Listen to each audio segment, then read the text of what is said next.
Assalamualaikum Al-Fadil Tuan Guru Dr. Abdul Somad. Waalaikumsalam warahmatullahi wabarakatuh. Saya ingin tanya, bagaimana kita nak dapatkan khusyuk dalam solat berjamaah dan solat sunat?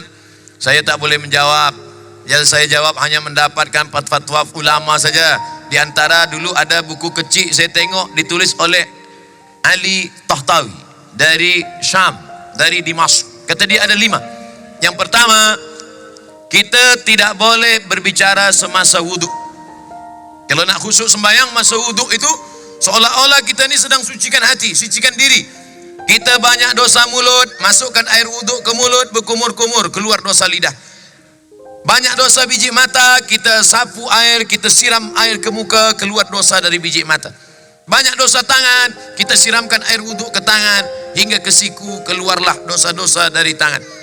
Banyak dosa isi kepala, kita ambil air wudhu, kita sapu kepala hingga ke telinga, keluarlah dosa-dosa isi otak yang kotor hingga ke lubang telinga. Kita siramkan air ke kaki, keluarlah dosa-dosa hingga dari celah-celah jari-jari kaki. Hadis riwayat Imam Ibnu Majah. Makanya semasa berwudhu tak boleh bercerita. Ini sekarang banyak kita tengok orang semasa berwudhu dia cerita, dia ambil wudhu. Itulah aku dah cakap pada engkau, jangan lagi sama dia.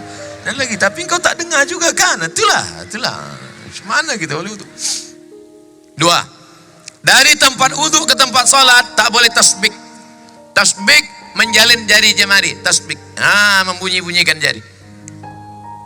Yang boleh tasbih. Makanya selepas dari tempat wudhu ke tempat solat jangan tasbih. Jangan tasbih. Sebab hati kita rosak. Tapi kita bertasbih. Subhanallah, subhanallah. Allahumma salli ala sayyidina Muhammad.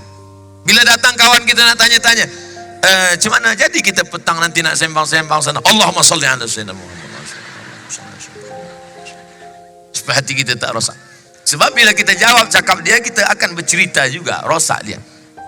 Keempat, masa mendengar panggilan azan itu adalah panggilan hari kiamat. Hayya 'alas shalah, itu adalah panggilan sangkakala hari kiamat, ketika kiamat. Maka azan.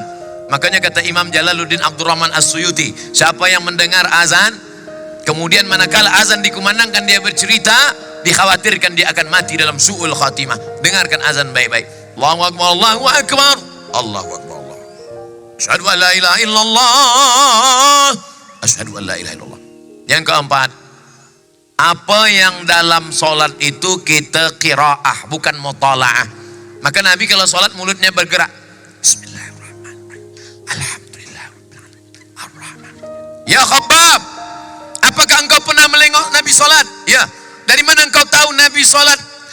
Aku tengok Nabi. Apakah Nabi kalau solat mulutnya bergerak? Ya. Dari mana engkau tahu Nabi itu solat mulutnya bergerak? Kata Khabbab, bittirabi lihyati. Aku tengok janggut Nabi bergoyang. Kenapa janggut Nabi bergoyang? Sebab tulang dagu dia bergoyang. Kenapa tulang dagu dia bergoyang? Sebab dia baca bacaan. Bismillah. Banyak sekarang orang solat mulut dia tak membaca, diam aja. Udah mulut diam, nengok-nengok lampu pula ke atas. Apa yang hilang tak kemana-mana? Di manalah mereka beli lampunya kan? Cantiknya. Ada pula tulisan kaligrafi Al-Quran nampak di dinding. Oh, nampaknya ini dari Nasrul Quran Putrajaya nampaknya. 5. Fahami apa yang kita baca dalam solat. Inna salati wa nusuki wa mahyaya wa mamati. Saya tak suruh translate, saya tak suruh terjemahkan dalam bahasa Melayu. Sebab bila kita baca dalam bahasa Melayu, batalat salatuhu, batal salatnya. Maka tetap dalam hati saja, kita baca, kita yakini, kita fahami. Inna salati, jangan terjemahkan. Jangan pula kita nanti inna salati, my praying, wa mahyaya, my life, wa mamati, my die, lillahi ta'ala, for you, oh my God.